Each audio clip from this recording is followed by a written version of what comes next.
and welcome to Mountain Climbers. I'm your host, Whitney. I am so honored to be hosting one of my Asbury friends today, Jen Guiler.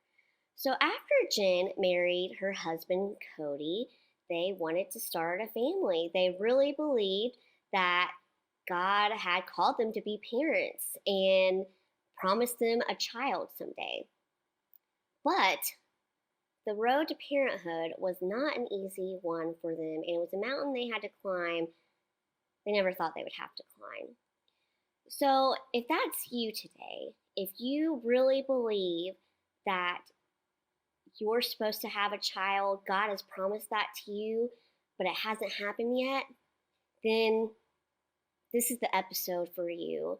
Hear Jen and Cody's beautiful story of how they became parents and grasp onto the truth that if God has promised something to you, it will happen. It might not exactly be the trail you thought it would be that leads to those mountaintop victories, but it'll be beautiful nonetheless. So let's go over to Zoom and meet up with Jen to hear this inspiring, beautiful story of how she adopted her son, Cameron.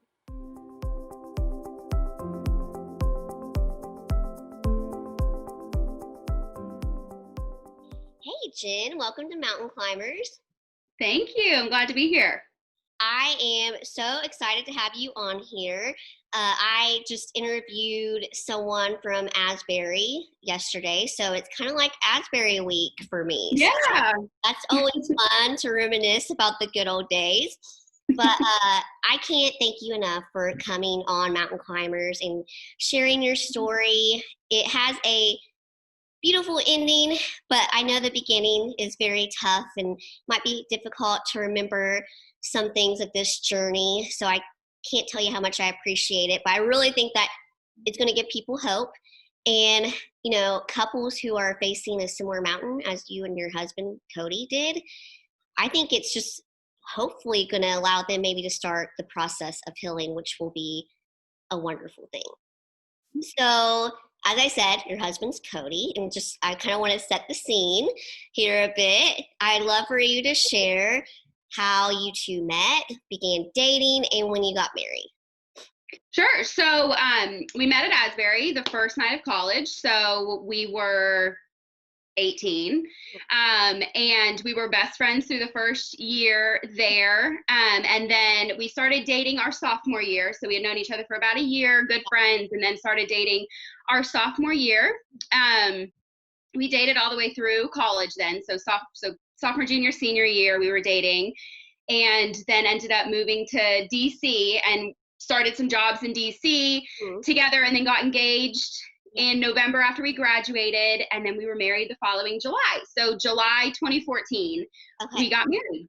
Awesome. Yeah. It's funny because we were in the same small group with Miss Moulton. Got to give her a shout out. Love her. Yeah. And Cheryl was great as well, our other leader. But so I met you during our first year. Well, was your first year of college? I transferred into Asbury.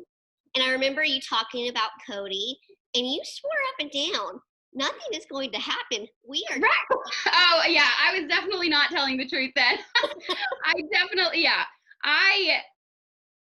liked him from a long time. So we were best friends the first year, and truly we were really just good friends. So it was a sweet start to our relationship. We became best friends, which lended to dating so easily just because we knew each other so well when we started dating. So freshman year, we really were just friends, but I definitely had a crush on him. So I was very pleased when we got to start dating the next year. So it worked out. Yeah, it definitely did. And if you can be friends first and get to know each other, right, that's the way to do it. Yeah. Yeah, but after you got married, as it is with most couples, the next natural step is to begin your family. And that's what you guys wanted to do. And, did it ever enter your mind that you might not be able to get pregnant? No, not really. I mean, you hear stories about people, but I didn't really know anybody that had ever struggled. That's probably not true. I didn't know that they had struggled. I'm sure some people have. Yeah. but nobody talks about it really. So I didn't know many people that had ever struggled or like struggled for quite a while to get pregnant. So yeah, it's in the back of your mind, I guess, especially after you go through 2, 3, 4, 5. You get to the beginning where it's been a few months. You start to question, but no, I definitely thought, just like all of our friends, whenever we want to start a family, that's exactly what will happen. So, yeah, I think just we felt like we were the only ones, and we still kind of do. We still don't know many people that Mhm. have struggled or at least are open about that they did struggle. So, yeah, no, it definitely wasn't something in the forefront of our minds. Yeah, And I don't think it is for most people. And I don't think it should be. I think, if for sure. for a lot of people, Mhm. it works and it's Yeah, okay. But I think it's good to know you're not alone if it does happen to you. yes, and that's why I appreciate you so much being willing to be open about it. And I would say Hmm. the fact that your mother had 3 healthy pregnancies, Hmm. your sister at that Yeah. did she have some healthy pregnancies as well? Yeah. So we started trying before Millie was born. But yeah, so I have a niece that's 3 now. Yeah, Um, So yeah, I mean, all signs pointed to we'd be fine, but it's not genetic necessarily. I don't think yeah, so. People think that if you have healthy pregnancies here, that you certainly will, and it's just yeah, you never know what God's going to lead you to and what He's going to have you walk through. So exactly. So how long did you and Cody try before you had to come to terms with the fact that biological children probably would not be something that happened for you? So that's an interesting question. When I read that, I was like, man, I don't really know. So, I mean, I know we tried for a year. So all doctors will tell you when you're young and no pre-existing anything, try for a year because it can take, healthy couples up to a Yeah. year to conceive anyway. So you try for a year and then you start going to doctors and just kind of doing those initial tests and things like that. Mhm. So that's what we did. We tried for a year. And then we started a few of the like initial, like, is there anything obvious wrong with either one, or Mhm. something that we can fix or some medicine that we can take, anything like that. Just did a few of those baseline tests. Um, so all those came back normal. There was nothing, no reason for anything. So it's good and it's bad. You want to hear that there's something wrong that they can fix, but most infertility that people walk through is unexplained because there's so many different parts of your body that have to work in order to get pregnant. So a lot of things aren't testable. So you just something is off, but you'll never know what it is. So it just is considered unexplained. So that's what we have. Um, there's no biological reason why we can't get pregnant. So I guess we never really came to terms that we wouldn't. I don't know that God won't have us be pregnant one day. So I think after a year of trying, it takes a toll on your relationship. It takes a toll. We were ready to start a family, and so um, we didn't. I don't need my children to be biologically related to me. So that was never, and neither does Cody. It just was never something that was really that important to us. We wanted kids and we wanted them to be the children that God wanted us to have. So whether that was biological or not, it didn't matter. We just wanted God to direct our paths towards building a family. So after a year, we just decided to go straight to adoption. We didn't do a lot of other testing or any treatment really. Yeah. And we could have, but we just decided not to. But I don't know that we ever really closed that chapter. We just knew that for our first baby, it was going to be through adoption. And then for subsequent kids, who knows? We don't know how God's going to work next. Yeah. Um, so I don't know. I know that might be different than some other people's story where that's a hard close and you have to walk through the grief of that. And maybe we will have to do that one day. We haven't done that yet just because we haven't closed that door quite yet. Yeah, it still definitely could happen. Now, so about a year you after you stop trying, like, okay, Mhm. biological child, or not biological child, but our first child is going to be through adoption. You decided. Mhm. So what was that process like for you guys, the adoption process? So it's different for everybody. You have to, so at first we decided whether you decide to adopt or you decide to continue, if the reason you're heading towards adoption is you want to grow your family and what you tried didn't work, or you just are really drawn to adoption. Decide to do the adoption, and then you have to decide within that there's a lot of different avenues that you can go with how to adopt a child. So everybody's heard of foster care, everybody's heard of international adoptions, and then there's domestic adoptions. And that's generalizing it entirely. There's lots of other facets within that too. But we kind of looked at the idea of international adoption and domestic adoption and decided to go with domestic adoption. So we made that choice. And then we went ahead and reached out to the only person that I knew in Lexington. Most agencies are by state. So reaching out to somebody in Orlando and people that I'd known that adopt, not super helpful because their agency can't work with me since I'm a Kentucky resident. So the only person I knew that had adopted, I do not know her at all. I follow her on Instagram and that is it. So, and I knew that she had adopted her little girl earlier that year. So I just messaged her and asked her, who did you go through in Kentucky? And if you don't mind answering a few questions, because I just didn't have anybody to talk to. And she got back to me and answered so many questions, and it was so wonderful. And I, from getting that, just vowed to always, anytime anybody needed help or needed questions answered on adoption, just to be that, because you know nothing going in and it's a really overwhelming process. So we picked our agency based on who she recommended, and they were a godsend. I mean, they were absolutely wonderful.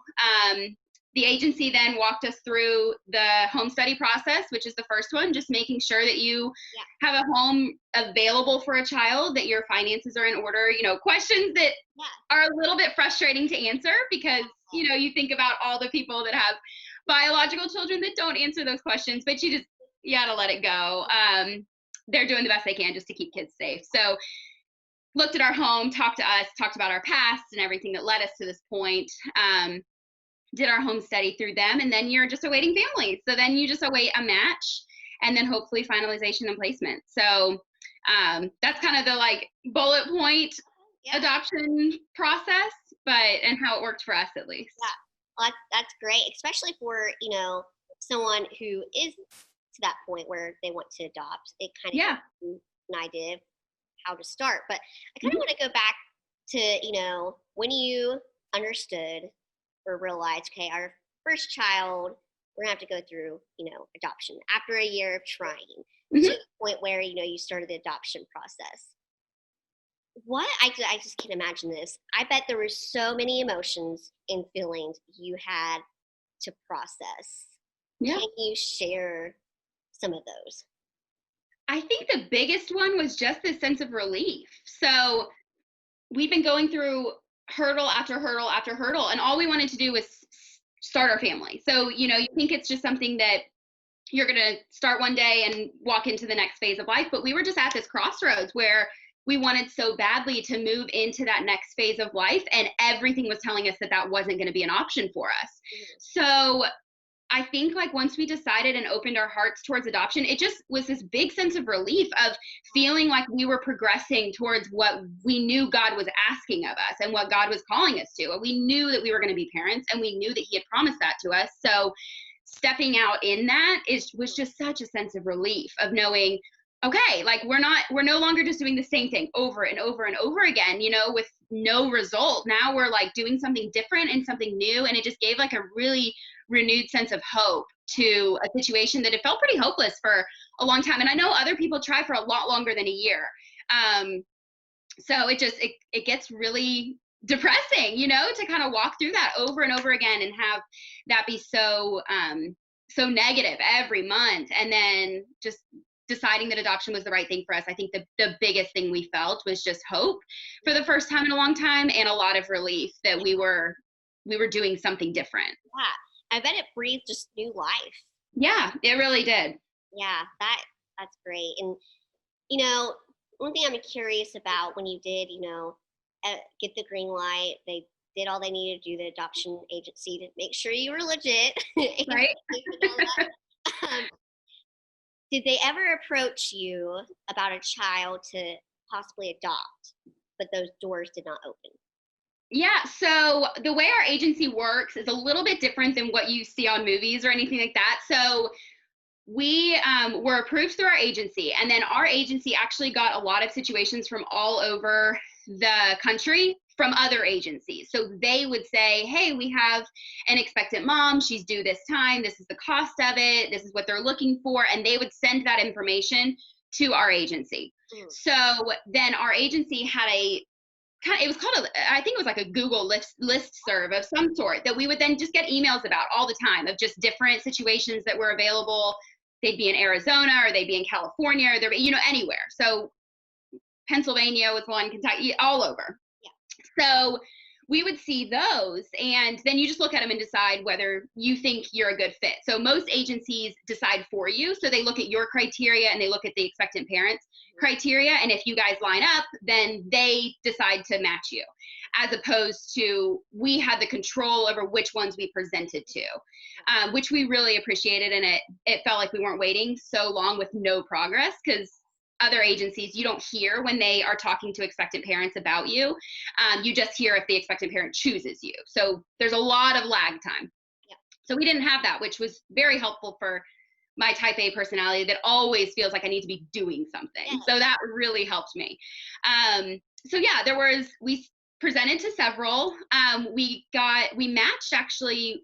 We were home study approved in July of 2018. We had started the process in March, and then we were home study approved by July.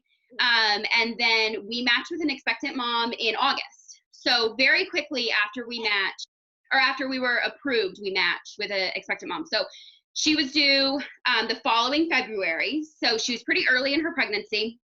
But she was in Kentucky, and that was really appealing to us, but it was through a different agency entirely. So it basically, our agency then backs out, and you then work with a new agency. So we started working with that agency and started supporting that expectant mom through her pregnancy. And then baby came due in February, and they ultimately decided to parent. So at the end, they decided to continue parenting their child, and quit the adoption plan with us. So it's just a hard stop. There's nothing you can do about it. They have every right to make that decision. And that's the hardest part of adoption, is just knowing that we are being called to support these people, but we may not get anything in return, and it's hard, but it is so much of what Jesus asked us to do too. So I think, like, once we've been able to take a step back from that, and the pain and the hurt and the frustration and all of that got all wrapped up in that, we can kind of see that as just, well, for 7 months we were asked to love her, and we did that the best we could. And I think she'll always look back on that season of her life and know that we supported her, and that's something, So after that, then we were basically back at square one. So we rematched again, and that ended in February. We rematched again in July, June, sorry. And then the baby was due in August, so late August. So it was only about 2 months, so much shorter, which we liked. It's a long time to wait, and a lot of finances go into it the longer the match is and everything. So ultimately that one as well. So about 4 weeks before the baby was born, it was always a topsy-turvy situation, but she decided, the birth father, or the expectant father, decided to be involved and then be able to take care of the baby. So we were then back at square one. So that happened in July. She was due in August. So we just kind of waited till delivery just to see if she, things changed and she changed her mind or decided to involve us again. We heard from her a few times, but nothing ever came of it again.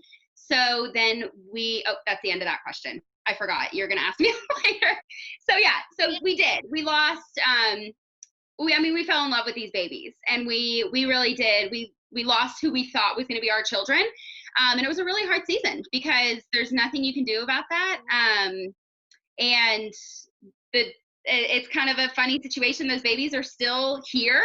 They're still living their lives somewhere. We just don't get to love them. We just have to love them from a distance. So it's a really, I'll never forget them, those two little babies. But oh my goodness, I have to be truthful. I did not expect your answer to this question. Mm-hmm. I really, for whatever reason, thought you were going to say, yeah, it was an easy process. And and obviously it wasn't. It was a very heartbreaking season, like you said. But yours and Cody's attitude to this was so selfless and so biblical. And maybe that's I think we got there, though. I will say, I think it's okay or maybe not okay, but I think it's very human to be really hurt by some of those Yeah. things. You know, we felt like that was a direct Mhm. pain that they caused us, and it was very difficult for us to walk through. So we're over a year removed from that. Mhm. But when it first happened, Oh, it was very, very painful. So we did not have as much grace as I'm talking about right now. It takes time to forgive that and to understand that we are not in control of other people, but we are in control of our reaction to it. So we've been able to kind of take a deep breath, and Cameron he's healed a lot of that for us. yeah. But in the waiting, it was really hard. I was talking to one of my friends the other day that's actually just starting their adoption process in Florida. And she has just signed with an agency. And I was just saying, you know, I'm praying that your story is easy. And I think that's an okay thing to pray for. We didn't get that, but we prayed for it. And we absolutely wanted, you know, we had been through so much with the not being able to get pregnant, and we were just like, okay, now we know we're doing what God is calling us to, so this is going to be easy because it's what God's asked us to do. So he's going to make a way, and he did. But there was a lot of pain in the interim, even though we were walking in the will of the Lord. So you had to climb. yeah, so I think it's easy for us to be like, okay, well, maybe this isn't right, maybe, and we definitely struggled through that, of maybe we didn't hear God right, maybe this isn't what he wanted of us because he's still putting these roadblocks in our way. So maybe we didn't hear God correctly, you know. And you just have to, there's pain this side of earth, so, or this side of heaven. So you just have to know that even if you walk through difficulties, you are still in the will of the Lord. If you heard that so clearly and you knew that to be true, that never stops being true, even if it gets tough. That is very wise. And, maybe, like you said, you did have pain first, but you got to that point where, we loved these women, Mm-hmm. the time that they needed to be loved. And Yeah. maybe that's why your first child needed to be through adoption. So these women Yeah. to be loved that have never felt loved before. Sure. Maybe. Who knows? Who knows It's what? not a bad thing, right? So even if, I wish the answer could have been simpler, the fact that that was part of our story, God isn't wasting that. So those moments still happened, and we still approach them with grace, even in really tough circumstances. And I think a seed had to have been planted. They felt loved, even for a short season of their life. For sure. Well, like you guys did not grow weary in due season. You kept going. And eventually you were matched with a beautiful Mm-hmm. baby boy. You just mentioned him. Yeah. And when you saw him, what were you feeling? Did you just instantly fall in love with him? Yeah. So, I used to, there's a picture, I keep looking at him because there's a picture of him right here on our desk. And it's just everything that led us to that. Let's see it. See, Cam? Yeah. Well, he's much younger here. He's gotten bigger. Aw, so cute. But he's pretty sweet. So, yeah, everything that led us to that moment just was culminated in this little child that we could not believe we actually got to that point. I mean, we didn't even, right before Cameron, we were like, adoption doesn't even work for us. We were ready to throw in the towel. We really were. I was like, we've been through 2 of these. I can't do this again. And then God said, okay, here, and gave us Cameron. And I mean, and everybody says this, but I would have done all of it over again because I can't imagine having anybody as my son than him. So yeah, I mean, it was a very overwhelming day. It all happened really quickly once we were matched with him. Yeah.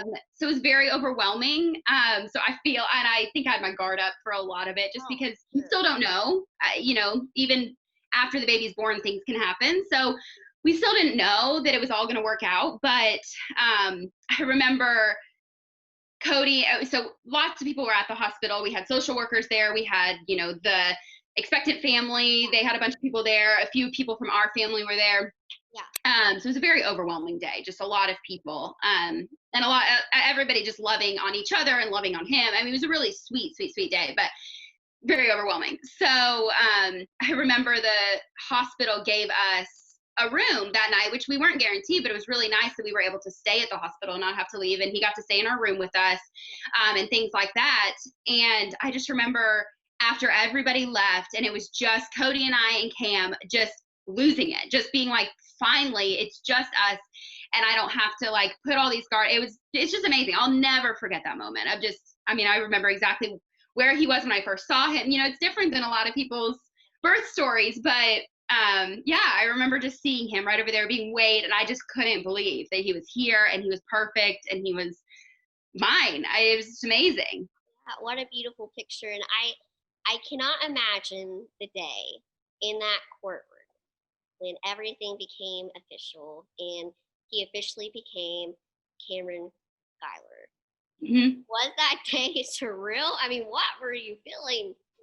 Yeah, I honestly, so there's a lot of different steps in you have to it's a tough process. So you go to the hospital and then you take this baby that you know is yours, but also you feel like you've taken him, and so you've got that like heartbreak for this other family that like should be able to know him that doesn't. So it's a very conflicting, especially because I didn't know him. I didn't know Cameron. I hadn't had him in my belly for 9 months. We had to learn a lot of that. So yes, I loved him endlessly as soon as I met him, but I had to get to know him. So you go through a lot of different like checkpoints of the birth mother signs rights, and then you have to wait a certain amount of time for the birth father's rights, different day periods that are just law in Kentucky. So we had passed all of those. So every checkpoint that we passed made it more and more official. But yeah, you're right. When the judge said, he's your son through and through with all rights that any natural child would be born with, there is nothing compared to the feeling of just knowing that this is done. Like, this is irrevocable. Nobody can take my son from me. He is mine as much as Millie is my sister's. I mean, there is no difference in the eyes of the law. So yeah, that was amazing because we could just breathe. And I don't think I realized that my shoulders had been up to my ears and I'd been holding this breath for so long. Then I was just able to finally relax. And I think Cody would say the same thing of just finally we can just relax and know that he's ours. That's such an amazing feeling and beautiful story. Now, how old is he now? So he just turned a year in September. So his birthday September 10th. Okay. So yeah, and we actually finalized in December. So usually it's over a year usually, or within 6, 8, 10 months before you usually get to finalize. But our lawyer got it pushed through really quickly to hopefully get it by the end of the year. So almost been a year since the finalization date, and yeah, little guy just turned a year in September. Awesome. Yeah. Well, Jen, I can't thank you enough for sharing your story here on Mountain Climbers. It was a very difficult beginning, but I mean, I'm sure you would say, like you've already said, the ending was so worth it, and you have a beautiful son now. But Absolutely. as you said, the in between, very difficult. A lot of tears, questions, doubts, but again, you have your beautiful son, your prayers and your faith led you to him. But I know that there's thousands of couples who are facing a similar mountain as Mm-hmm. Cody have, and they're praying and they desperately want a child, and they're not seeing that happen. So, what encouragement would you give them when they're praying, they want this to happen, but it seems like God is not hearing their prayers or seeing the desires of their heart? Mm-hmm. Yeah, I've always been a firm believer that when God places something on your heart, no matter how long it takes, it will happen. I don't think God places desires in your heart just to disappoint you down the road. So that was something I really held on to, is that I knew that since the time I was a little girl, I've always wanted to be a mom. I've never not wanted to be a mom.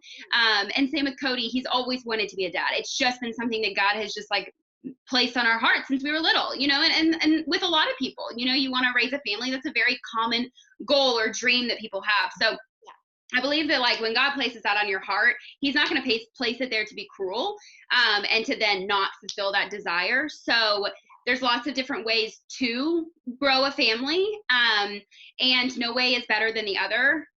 So just knowing that God will use different avenues to grow your family, but to trust that the Lord has you in the palm of his hands, and what he decides is good for your family will be what happens.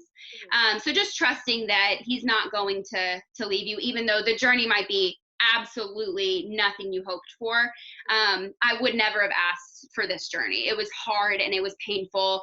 And ultimately, it gave me Cameron. So, yes, it was worth it, but it hurt. And so, I wish I could have gotten Cameron in a much easier way. I wouldn't change who he is, but I wish it could have been simpler. So, let God just refine you in those moments and continue to lean into what he's asking of you, and you will see the glory of God.